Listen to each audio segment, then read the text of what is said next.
തെന്നിന്ത്യൻ സിനിമാ പ്രേമികളും ആരാധകരും ഏറെ ആവേശത്തോടെ കാത്തിരിക്കുന്ന Lyca productions Aashirvad cinema Sree Gokulam movies നിർമ്മിച്ച മോഹൻലാൽ ചിത്രം എമ്പുരാൻ മാർച്ച് 27 ആഗോള റിലീസായി എത്തുന്നത്. മലയാളം, തമിഴ്, തെലുങ്ക്, ഹിന്ദി, കന്നഡ ഭാഷകളിൽ പാൻ ഇന്ത്യൻ റിലീസായി എത്തുന്ന ചിത്രം സംവിധാനം ചെയ്തിരിക്കുന്നത് പൃഥ്വിരാജ് സുകുമാരനും രചിച്ചിരിക്കുന്നത് മുരളി ഗോപിയുമാണ്. 3 ഭാഗങ്ങളായി കഥ പറയുന്ന ഒരു സിനിമാ സീരീസിന്റെ 2ാം ഭാഗമാണ് എമ്പുരാൻ. 2023 ഒക്ടോബർ 5 ഫരീദാബാദിൽ ചിത്രീകരണം ആരംഭിച്ച Empuraan united state, UK, UAE, Chennai, Mumbai, Gujarat, Ladakh, Keralam, Hyderabad, Shimla, Leh എന്നിവയുൾപ്പെടെ വിവിധ സ്ഥലങ്ങളിലായാണ് ഒരുക്കിയത്.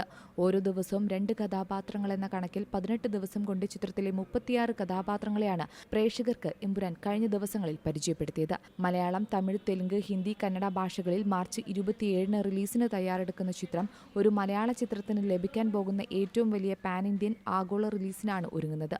ഓവർസീസിൽ ബുക്കിംഗ് ആരംഭിച്ച ചിത്രത്തിന് മികച്ച പ്രതികരണമാണ് ലഭിക്കുന്നതെന്നാണ് റിപ്പോർട്ടുകൾ പറയുന്നത്. ഇന്ത്യയാകെ കാത്തിരിക്കുന്ന ചിത്രമാണ് എമ്പുരാൻ.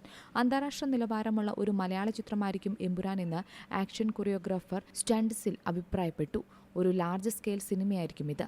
ആർപ്പു വിളിക്കാൻ പ്രേരിപ്പിക്കുന്ന ഒരുപാട് രംഗങ്ങൾ ഇതിലുണ്ട് എന്നും മോഹൻലാൽ ആരാധകർക്കും മറ്റു പ്രേക്ഷകർക്കും ഇതൊരു ട്രീറ്റ് ആയിരിക്കുമെന്നും അദ്ദേഹം അഭിപ്രായപ്പെട്ടു. അപ്പോൾ തന്നെ ഉറപ്പിക്കാം, ആർപ്പു വിളിക്കാൻ നിരവധി രംഗങ്ങൾ എമ്പുരാനിൽ ഉണ്ട് എന്ന്. ഇപ്പോഴേ ബിസിനസ്സിൽ വൻ വിജയം കൊയ്തിരിക്കുകയാണ് Empuraan. Entertainment desk, Zee Malayalam news. ഏറ്റവും പുതിയ വാർത്തകളും വിശേഷങ്ങളും വിരൽ തുമ്പിലറിയാൻ സി മലയാളം ന്യൂസ് എല്ലാ ഡിജിറ്റൽ പ്ലാറ്റ്ഫോമുകളിലും ലഭ്യം.